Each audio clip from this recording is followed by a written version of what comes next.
Okay. Assalamu alaikum, everyone. My name is Basim Raza. I'm a researcher at Center for Law and Security. So today we're going to talk on the role of diplomacy in Iran-Israel war 2025. To discuss this very important topic, we have two esteemed guests with us. Number one is Ambassador Rifat Masood. She's a career diplomat, Pakistan's first female ambassador to the Islamic Republic of Iran. We are also joined with Mr. Faraz Naqvi. He's the head of Iran program at the Institute of Asian Studies. Welcome to both of you. Okay, for the sake of a wider reach, हम कोशिश ये करते हैं कि हम bilingual रखें अपने इन webinars को. So, but still, it's your preference. आप जैसे बेहतर समझें. So, without further ado, I'm going to jump towards the first question. Ma'am, मैं आपसे पहला सवाल पूछना चाहूँगा कि आपके व्यू में क्या वो चीज थी जिसने ट्रिगर किया इस ईरान इजराइल वॉर को, और क्या इसको डिप्लोमेटिकली हम अवॉइड कर सकते थे? बिस्मिल्लाहिर्रहमानिर्रहीम। बहुत बहुत शुक्रिया बासिम आपका, एंड ऑफ कोर्स जो सारे ऑर्गेनाइजर्स हैं। ये this is the second time I am on your program. तो मुझे हमेशा खुशी होती है स्टूडेंट्स के साथ इंटरेक्ट करने का। अच्छा, अब बात ये है कि थोड़ा सा अगर आप मुझे वक्त देंगे, मैं थोड़ा सा ईरान की वेरी ब्रीफली, मतलब जस्ट इन 1 मिनट और सो थोड़ी सी इसकी हिस्ट्री और इसका थोड़ा सा बैकग्राउंड बताऊंगी। जरूर। कि सबसे पहली बात तो ये है, आप लोग अपने जहन में रखें कि ईरानियंस जो हैं ट्रेडिशनली, हिस्टोरिकली और ट्रेडिशनली, मैं इनको कहूंगी कि ये मास्टर डिप्लोमेट्स हैं, मास्टर नेगोशिएटर्स हैं। और तीसरी चीज जो इनमें मास्टरी इनको हासिल है, और उसकी वजूहात में फिर बाद में उसकी वजाहत भी कर सकते हैं, कि मास्टर्स इन प्रॉक्सीज। और उसकी इन तीनों चीजों की वजह ये है कि अगर आप इनकी तारीख देखें ईरान की, ईरान एक ऐसा जो जब पहले पर्शिया था फिर ईरान हुआ, तो इसकी तारीख में ये है कि जाहिर है ये क्रॉस रोड्स पे था स्ट्रेटेजिकली। अगर आप इसकी ज्योग्राफी देखें तो ये बिल्कुल एक वस्त में है, ईस्ट और वेस्ट के। इसके जो है ना नॉर्थ और साउथ आप देखें, इट इज यहाँ पे जो है ना इन्वेडर्स और ट्रेडर्स और लोगों की आमद-ओ-रफ्त जो है ना बहुत ज्यादा थी, और खास तौर पे हिस्टोरिकली तो इन्वेडर्स बहुत थे। तो एक मेरी कॉलीग है, दोस्त भी है, उसने मुझे, शी रिमाइंडेड मी, एक्चुअली मैं तो जरा भूल चुकी थी, बट शी रिमाइंडेड मी कि जो लफ्ज तेहरान है ना, तेहरान, उसका मकसद है तह में रहने वाले लोग, तह में। तो ईरानियंस जो है ना इस चीज में उनको बहुत महारत है। तो जब ये हिस्टोरिकली भी, जब ये यहाँ पे इन्वेजन्स होती थी, और जब था वो मंगोल्स के वक्त से बाद का ये, तो ये तह में अपने चले जाते थे। ये दे आर मास्टर्स। तो आप ये समझे, अब मैं तो खैर मैं रही वहां पे तकरीबन 3 साल थी वहां पे। मैं उन तहों में तो गई नहीं ज्यादा, लेकिन मैंने सुना है अपने दोस्तों से, ईरानियन दोस्तों से, कॉलीग से, कि आप ये समझे कि हर जो शहर है या हर जो एरिया है ईरान का, जितना वो ऊपर है, जो भी सिविलाइजेशन, जो भी कंस्ट्रक्शन, जो भी चीजें ऊपर हैं, उससे ज्यादा जो है ना thousands of feet below surface of the earth भी उनकी जो है ना एक इंफ्रास्ट्रक्चर है। उस इंफ्रास्ट्रक्चर में उनने वाटरवेज जो है, उनके इरिगेशन सिस्टम उनका बहुत एडवांस था। It's mostly a desert country, agriculture पे डिपेंडेंट है, तो इसलिए पानी उनको जरूरत है। तो ये वो और ये जरतुश तो नहीं, actually this is from the जरतुश एरिया एरा। उन्होंने जो है नीचे एक्वाफर्स और वाटरवेज बनाए हुए, उन्होंने नीचे जो है ना सारे अपने पूरा सिस्टम रखा हुआ। अब ये आपको बताना इसलिए जरूरी है कि अब की जो सूरत हाल है, जिसमें ये बमबारियां वगैरह हुई हैं, तो इसीलिए जो है ना ईरान, मेरा जहाँ तक ख्याल है, एक हद तक कामयाब रहा है, क्योंकि उसकी जो जितनी भी एसेट्स हैं, वो सिर्फ मिलिट्री एसेट्स नहीं बट अदरवाइज भी लोगों के लिए जो एक किस्म की पनाह लेने के लिए या छुपने के लिए, वो सब जेर जमीन है और काफी हद तक जेर जमीन। प्रॉक्सीज में इसलिए वो मास्टर हैं क्योंकि जब से ये इनकी रेवोल्यूशन आई है और इनके सैंक्शंस लगे हैं, तो इनके यहाँ आमद-ओ-रफ्त, तजारत, ये सब कुछ खत्म हो गया। तो इस वजह से चूंकि वो एक किस्म की दुनिया से कट ऑफ हो गए थे, और वो उस तरह की अपनी मिलिट्री और अपनी जो है ना वो डिफेंस को उस तरह वो डेवलप नहीं कर सके जिस तरह बाकी मुल्क कर सकते हैं और करते हैं जिनके पास पैसा है। तो इसलिए they would rely on create on pockets around the region, जिनको वो पैसा भी देते थे, जिनको वो फिर जो है ना स्ट्रेंथन करते थे। तो वो इनका जो है ना एक किस्म की इनकी डिफेंस होती थी। आप समझे कि सेकंड लाइन ऑफ डिफेंस और first line of defence, however you want to look at it. और उससे जो है ना उनको थोड़ी सी इनको जो है ना थोड़ी सी डिफेंस, ईरान की डिफेंस इस तरह स्ट्रॉन्ग होती थी क्योंकि अराउंड ईरान ना उन्होंने ये अपने प्रॉक्सीज रखे हुए थे जो इनकी एक किस्म की हिफाजत करते थे। बिल्कुल ठीक है। नेगोशिएशंस इसलिए बिकॉज डिप्लोमेसी और नेगोशिएशंस में इसलिए ये बहुत मास्टरी है इनको है क्योंकि ये हर वक्त at some point in time they have always been under some kind of जिसको कहते हैं प्रेशर ऑफ सम नेचर। अगर हम रिसेंट इसमें देखें, जब से इनका इनकलाब आया है तो दुनिया ने तो इनको रद्द किया हुआ था। So they had to develop skills in diplomacy, in negotiations, ताकि ये अपना जो है ना इंटरेस्ट को प्रोटेक्ट कर सके। और इसमें सबसे बड़ी बात ये है कि ये हाईली एजुकेटेड नेशन। आप Faraz would agree with me कि यू नो मतलब 98 तकरीबन 98% लिटरेसी है ईरान में। और इनके यहाँ पीएचडीज तो हर दूसरा बंदा या पीएचडी है या डॉक्टर है या मुहंदिस है या something. So main and women both. अब इस बैकग्राउंड में अगर आप देखें, जब ईरान इस सूरत हाल में अभी आया है, तो पहली बात तो ये है कि नेगोशिएशंस, जैसे वो खुद ईरानी कहते हैं कि नेगोशिएशंस तो ये कब से कर रहे थे और they were in the middle of negotiations, they were using diplomatic tools. वो तो जो नेगोशिएशंस को ब्रेक डाउन किया वो पहले ट्रम्प ने किया अपने पहले दौर में, जब उसने वो जो न्यूक्लियर डील था इनका जेसीपीओ उससे विड्रॉ किया और सैंक्शन लगाए।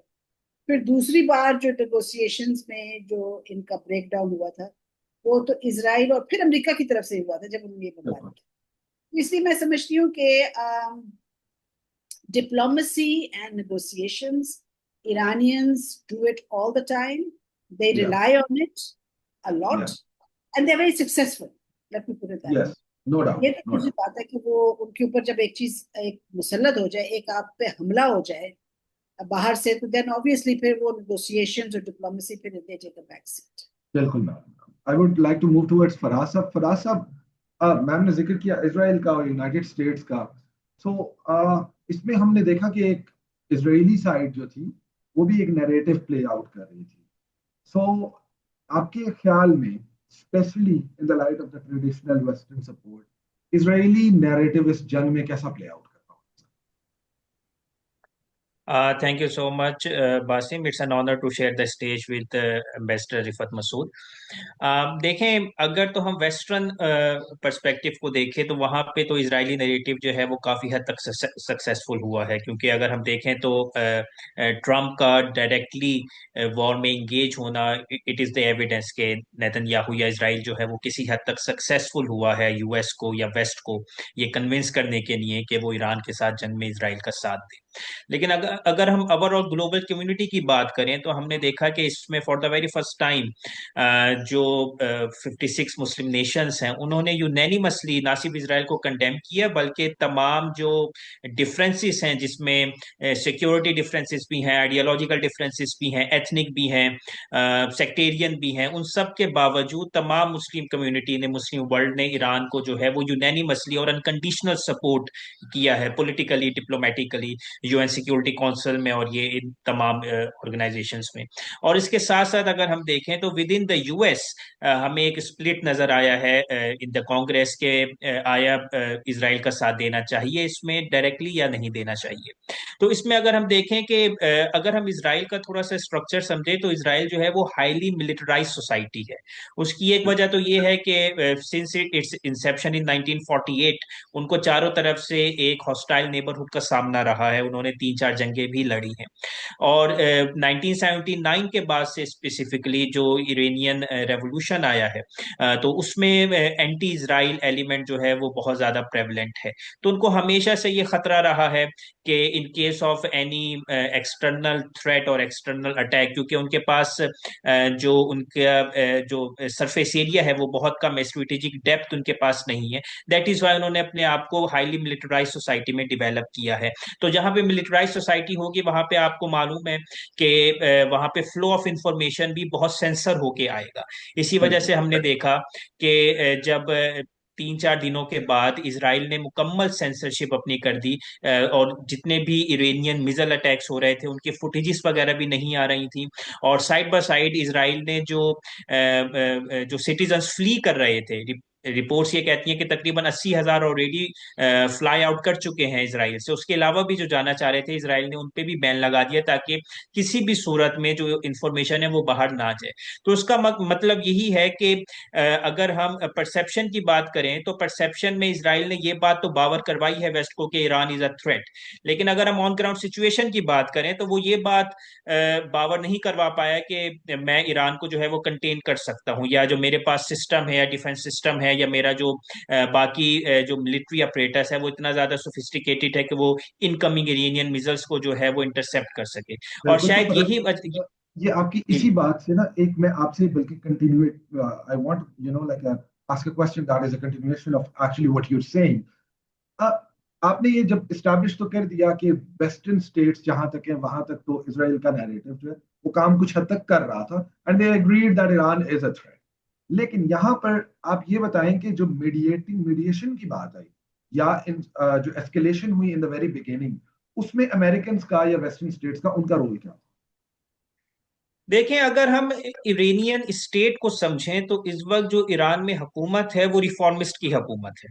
और बिल्कुल। रिफॉर्मिस्ट की भी जो हुकूमत है वो एक बहुत वीक हुकूमत है, क्योंकि इस वक्त जो ईरान के प्रेसिडेंट हैं वो कोई बहुत ही रिनोन्ड रिफॉर्मिस्ट फिगर नहीं है, क्योंकि जितने भी रिफॉर्मिस्ट फिगर हैं या तो वो हाउस अरेस्ट के अंदर थे या वो डिस्क्वालीफाई हो गए थे या फिर उनकी पॉपुलैरिटी इतनी कम थी कि वो नेक्स्ट राउंड तक नहीं आ पाए। तो इस वक्त जो रिफॉर्मिस्ट ने कॉम्प्रोमाइज किया है वो ऐसी फिगर पे किया है जिसमें तमाम रिफॉर्मिस्ट ब्लॉक जो है कलेक्टिवली एग्री भी हो और जो अपना केस जो है वो प्रेजेंट भी कर सके। तो रिफॉर्मिस्ट जो है वो तो हमेशा से ये चाहते हैं कि निगोसिएशंस का रास्ता जो है वो खुला रहे।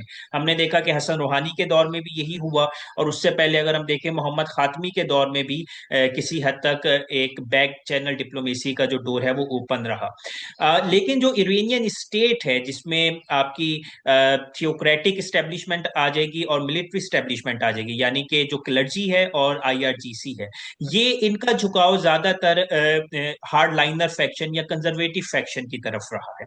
और इनकी आइडियोलॉजी या इनका मानना यह है कि निगोसिएशंस किसी भी सूरत में यूएस के साथ नहीं करनी, because it is not a trustworthy partner. और इसी ओके। वजह से अगर हम देखें कि जहां पे जब ये निगोसिएशंस यूएस के साथ हो रही थी तो इरानियन फॉरेन मिनिस्टर या जो गवर्नमेंट में बाकी जो ऑफिशियल्स हैं उनकी तरफ से ये आ रहा था कि negotiations are going in the right direction, there are differences but they are going smoothly, और किसी ना किसी कॉम्प्रोमाइज पे या मिड वे पे आके दोनों एग्री कर जाएंगे। लेकिन साइड बाय साइड साइमल्टेनियसली अगर हम सुप्रीम लीडर की स्टेटमेंट्स देखें तो फ्रॉम द वेरी बिगिनिंग उन्होंने बार बार ये बात कही कि he is not optimistic about the outcome of the negotiations, rather he is very much pessimistic, क्योंकि उनको लग रहा था कि निगोसिएशंस जो है वो फ्रूटफुल नहीं होंगी। तो ये जो एक मिसट्रस्ट है between the Iranian state, I am not talking about the government, Iranian state and the या यूएस, वो बहुत ज्यादा इरानियन जो स्टेट ऑफिशियल्स है उनके अंदर प्रिविलेंट है।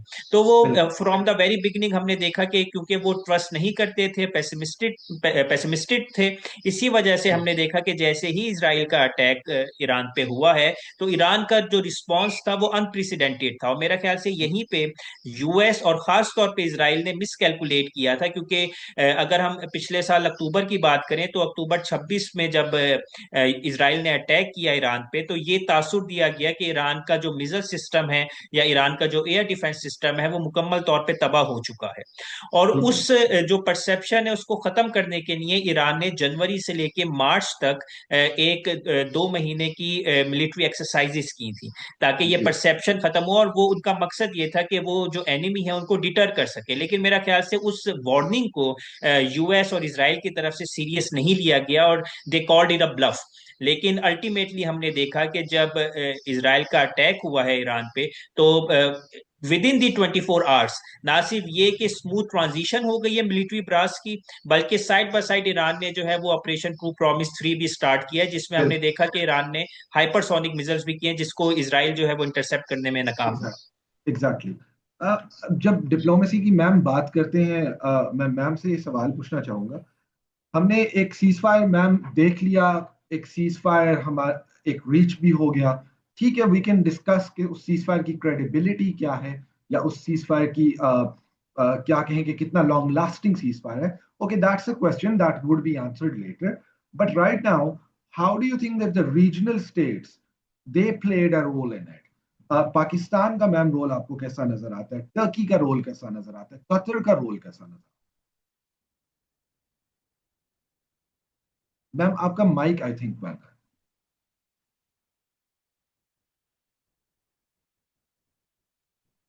मैं फराज की बात को आगे बढ़ाते हुए यही कहूंगी कि मेजर मेरे ख्याल में मिसकैलकुलेशंस ना सिर्फ इसराइल और अमेरिका की हुई है रिगार्डिंग इरानियन कैपेबिलिटीज, या डिफेंस कैपेबिलिटीज। मिसकैलकुलेशन तो हुई, इसीलिए तो ये सारा तमाशा हुआ और इसीलिए अमेरिका बीच में आया, otherwise America would not have come in. But मेरे ख्याल में मिसकैलकुलेशंस इस तरफ भी हुई हैं in the Arab countries, in the gulf countries, बिल्कुल। because nobody actually thought that Iran would have the kind of capacity, especially after the first attacks जो हुए थे लास्ट ईयर अप्रैल में जब हुए थे, और इनका वो एयर डिफेंस सिस्टम कॉम्प्रोमाइज हुआ था, इनके हम मिसाइल्स इजरायली गिरे थे, तो इनका ख्याल था कि काफी हद तक ईरान को इन्होंने न्यूट्रलाइज किया है। बट वही मेरी पहली वाली बात कि वो ईरानियंस तो they are masters in in hiding and masters in duplicity, बिल्कुल। which is a good thing. I think in diplomacy, it is very useful to be duplicitous because you do not want to put all your cards on the table, and Iranians certainly do not. तो इसलिए gulf countries जो कि obviously आपको पता है America के वो उनके बहुत क्लोज एलाइज है, we are also a close ally of the United States. और हमारे यहाँ शायद इतना सरप्राइज इसलिए नहीं था क्योंकि हाल ही में आपको पता है ईरान और पाकिस्तान की भी कशीदगी हो गई थी और मिसाइल्स दोनों तरफ चले थे।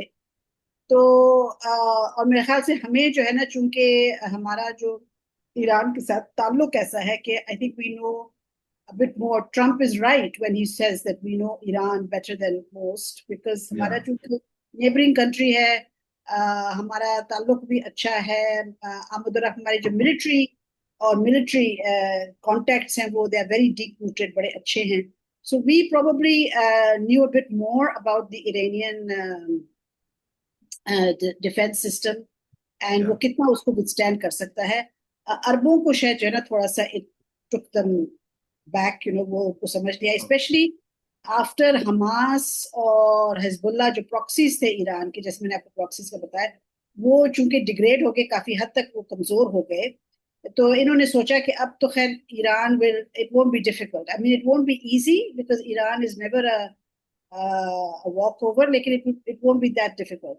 वो तो इसीलिए जब उन्होंने ये देखा कि जी इतनी बमबारी के बावजूद अभी भी even today the western media is saying कि हमें कुछ अंदाजा नहीं है कि ईरान का कितना जो है ना नुकसान हुआ है न्यूक्लियर, हद तक, और कितने उनके जो है सिस्टम्स डिग्रेड हुए हैं या कॉम्प्रोमाइज हुए हैं, अभी तक किसी को पता नहीं है. So I think that has triggered कि अब जो है ना आप एक सेकंड स्टेज ऑफ डिप्लोमेसी पे आए. पहली जी मैम. स्टेज तो थी जो चल रही थी, नेगोशिएशंस चल रहे थे, जी मैम. ये फैसिलिटेट कर रहे थे. Oman was facilitating, as you know, Oman में ही नेगोशिएशंस हो रहे थे. Qatar was in the forefront क्योंकि these are countries which are directly affected, you know. Iraq was in the forefront. तो Yes. you know, अब जो है ना, जब इन्होंने देखा है कि जी वो बमबारी के बावजूद, 12 दिन की जंग के बावजूद ईरान अभी भी अपने पैरों पे कुछ हद तक, मैं ये नहीं कह रही कि ईरान में ताकत आ गई है, ईरान को धचका जरूर लगा है डेफिनेटली, लेकिन मेरे ख्याल में इस हद तक नहीं लगा जितना ये समझ रहे थे कि हो जाएगा. So they are now going back to the negotiating table. They're going back to diplomacy. They want to. That's why they keep telling to Iran कि भाई जब वापस आ जाओ, negotiate करें. Even Trump, you know, मेरे ख्याल में Trump was pushed into this. उसका दिल Yeah. बिल्कुल नहीं था कि वो इस तरह मिसाइल फेंके, पर जैसे आपने कहा है और फराज ने भी कि you know, Israel sort of basically pushed and got Yeah. America into it. अब वो ट्रम्प ने भी जो है उसने कहा कि बस मैंने वो किया है जो हमने किया है, अब जो है ना आप लोग आपस में जो है ना अपने नेगोशिएशंस करें और इस मामले को हल करें.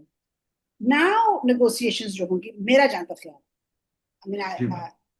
how much I know of Iran and how much I know of diplomacy, Iran is not coming back to the negotiation table, is not reviving its diplomacy from a position of weakness. Okay. अब इसलिए कह रही हूँ it's not in a position of weakness because अभी भी लोगों को शक है, people are not sure, and by people I mean those who they are negotiating with, they are not sure कि इनकी कितनी ताकत है, इनके पास कितना अभी सरमाया बचता है. So there is a big question mark over Iran's capabilities. So Iran in that duplicity state has managed to secure itself, I wouldn't say a very strong position in negotiating, but a relatively strong position, क्योंकि अब जो है ना वो आके ये कह सकता है कि जी अच्छा अब मुझसे बात आप करें, मैं तो एनपीटी छोड़ने को तैयार हूँ, मैं तो ये सारी चीजें खत्म करने को तैयार हूँ, which will be very scary. मैं तो स्ट्रेट ऑफ हॉर्मुज को भी, हालांकि स्ट्रेट ऑफ हॉर्मुज को बंद करने से ईरान को ही नुकसान होगा ज्यादा. बहरहाल they can come back and say all this, Yeah. which the Americans and the Israelis and even the Arab countries around never expected them to do. So I think Yeah. in a way थोड़ा सा जो है ना Iran की position में strength आ गई. So ma'am, one liner इसी से कंटिन्यू करके, I actually because we're very short on time, हमारा सबसे बड़ा प्रॉब्लम ये है कि we have a 30-minute gap, so उसके अंदर हमने कंक्लूड करना होता है. I want a final word from your side. आप क्या समझती हैं सीज फायर को, ये जो सीज फायर है अभी, क्या ये सस्टेन करेगा और क्या ये बाकी मीनिंगफुल नेगोशिएशंस की तरफ जाएगा या नहीं जाएगा? Well, a single line or a single word would be no. Ceasefire will not be long lasting. उसकी वजह यह है कि जो डिफरेंसेस हैं वो तो अभी हैं अपनी जगह पे हैं. डिफरेंसेस रिजॉल्व तो नहीं हुए, मसला हल तो नहीं हुआ. इजराइल अभी भी रिजीम चेंज मांगता है. इजराइल अभी भी जो है ईरान को कमजोर करना चाहता है और एक किस्म का टेक ओवर करना चाहता है. Take over in the sense कि पॉलिटिकली यू नो वहां पे ऐसी गवर्नमेंट हो जो कि प्रो इजरायली या प्रो जूइश या प्रो जायनिस्ट इस तरह करके गवर्नमेंट हो, या एटलीस्ट न्यूट्रल किस्म की हो, इतनी स्ट्रॉन्ग ना हो. सो इजराइल तो अपना नहीं छोड़ेगा. And Iran too, Iran has been hurt, and Iran की जो अपनी उनकी आइडियोलॉजी है, which is an anti Israeli ideology, और जब तक कि फलस्तीन और गाजा और ये सब लिबरेशन नहीं होती, जब तक कि उनके यहाँ से ये उनको फीलिंग नहीं होती कि भाई अब अमन अमान आ जाएगा इस रीजन में और जायनिज्म खत्म हो जाएगा, तो I think we are still in that state. We have not gone and achieved anything in that. अभी भी हम उसी नहज पे खड़े हुए हैं. इस जंग ने तो सिर्फ ये एक्सपोज किया है कि इजराइल कितना मार सकता है, ईरान कितना मार सकता है, कौन कितने पानी में है. लेकिन सीज फायर अभी तो मुझे लगता है it is just a temporary phase for both of them to buy time. And I think that कोई और incident होगा and it will be broken. Exactly. Faraz साहब, आपकी तरफ आना चाहूंगा. मैम ने बहुत अच्छे अंदाज से एक्सप्लेन कर दिया the reality of the ceasefire and everything. Being an expert on Iran, what would be that one or multiple immediate diplomatic step जो आप रेकमेंड करेंगे ग्लोबल कम्युनिटी को? बिकॉज हम जानते हैं, हम ये भी समझते हैं, हमने इंटरनेशनल ऑर्गेनाइजेशंस की कमजोरी भी देख ली, हमने इंटरनेशनल स्टेक होल्डर्स की वीकनेस भी देख ली। सो इस सारे सिनेरियो को मद्देनजर रखते हुए आप क्या वो स्टेप्स रेकमेंड करेंगे ग्लोबल पॉलिसी मेकर्स को कि वो लें ताकि एक आई वुड ले अ लॉन्ग लास्टिंग पीस वो हम अटेन कर सकें? देखें, अगर हम अब निगोशिएशंस के पर्सपेक्टिव से बात करें तो मैंने पहले भी ये बात जिक्र की है मल्टीपल इंटरव्यूज में, क्योंकि अब अटैक हो गया है जिसमें यूएस भी शामिल है। तो अब ईरान को वापस निगोशिएशन टेबल पे लाना it is very near to impossible. लेकिन there there could be one possibility कि निगोशिएशन से पहले ही यूएस कुछ कॉन्फिडेंस बिल्डिंग मेजर्स ले, जिससे ये मालूम हो कि US is generally sincere about concluding a deal, और उसमें ईरान को पहले से कुछ अगर वो किसी किस्म के रिलीफ दे सकता है तो एक पॉसिबिलिटी वहां पे निकल सकती है। हमने देखा कि कल जो है वो डोनाल्ड ट्रंप ने स्लाइट सैंक्शंस जो है सैंक्शंस रिलीफ ईरान को दिया है। तो it might be a hint towards the flexibility in the US policy making circles के वो अभी भी सिंसियर है ईरान के साथ टॉक्स करने में, and it was only Netanyahu and Israel जिनकी वजह से यूएस जो है वो पुश हुआ है। तो this could be one possibility. The second possibility is about the role of Gulf states. देखें, गल्फ स्टेट्स को यहाँ पे थोड़ा सा प्रोएक्टिव रोल प्ले करना होगा। अगर हम देखें कि यूएस के अटैक्स की हम डायनामिक्स देखें तो यूएस ने अपने B-2 जो बॉम्बर्स हैं वो फ्लाई किए अपनी मेन लैंड से, और वो एयरक्राफ्ट कैरियर में उतारे इनटू द अरेबियन सी, और वहां से ईरान पे अटैक किया। इसकी वजह ये थी कि ताकि जब ईरान अगर रिस्पॉन्ड करे तो वो किसी भी गल्फ स्टेट्स को ना करे, क्योंकि उनके वहां की बेसिस तो यूज ही नहीं हुई है। लेकिन to the surprise of all, Iran ने जो है वो यूएस की ही बेस पे अटैक किया जो कतर में मौजूद थी। So it was not only a surprise to US and Israel, but it was also a shock to the Gulf states के अपने इंटरेस्ट बचाने के लिए ईरान जो है वो वहां पे जो यूएस के एसेट्स इन द रीजन वो कहीं पे भी हिट कर सकता है। तो I think instead of playing the neutral card, the Gulf states should play an active proactive diplomacy के, जिसमें वो यूएस के साथ अपने ताल्लुकात जो उनके मिलिट्री टाइज हैं उनको इस्तेमाल करते हुए यूएस को कन्विंस करें, और जो ईरान के साथ उनका 2022 के बाद से रिप्रोचमा हुआ है उसको यूटिलाइज करते हुए ईरान को कन्विंस करें, और दोनों मिल के जो है वो इजराइल को जो है वो रेन डाउन करें। क्योंकि यहाँ पे there is only one thing जो कि इस वक्त मिडल ईस्ट में जो है वो ट्रबलसम है, that is the policies and activities of Israel. क्योंकि इजराइल ने, आपने देखा कि वो सीरिया पे भी उसने अटैक किया, गजा पे भी अटैक किया, लेबनान पे भी अटैक किया, इस वक्त ईरान पे भी अटैक उसने कर दिया। इसके अलावा इराक में भी देयर आर चांसेस कि वो इराक पे भी अटैक करे, क्योंकि बहरहाल इराक में भी इरानियन मिलिशियास मौजूद हैं, पॉपुलर मोबिलाइजेशन फोर्स मौजूद है। यमन पे भी इसराइल की स्ट्राइक्स हो चुकी हैं into the Red Sea and all way.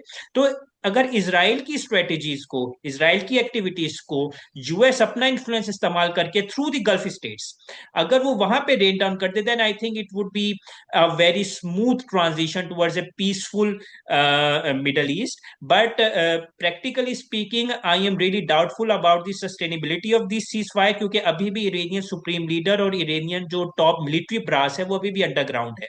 तो इट सजेस्ट कि अभी भी they are not pretty much sure about about the intention of Israel के whether it would abide by the ceasefire rules or not। और हमने देखा पहले भी कि हॉस्टेज डील जब हुई थी बिटवीन हमास एंड इजराइल तो उसको इजराइल ही ने सबोटाज किया था, like wise the deal between Hezbollah and Israel. तो आई थिंक ये तमाम जो ट्रस्ट फैक्टर है वो इतना सबोटाज हो चुका है कि इस वक्त उसको डिप्लोमेटिक कवर में लेके आना बहुत ही मुश्किल है। बिल्कुल।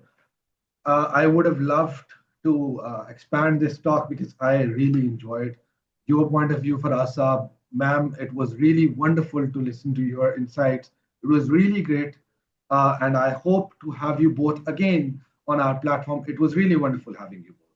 Thank you so very much. We're running out of time. I would have prolonged it. I really wanted to. Thank you so very much for being with us. Thank you so much. Thank you so much.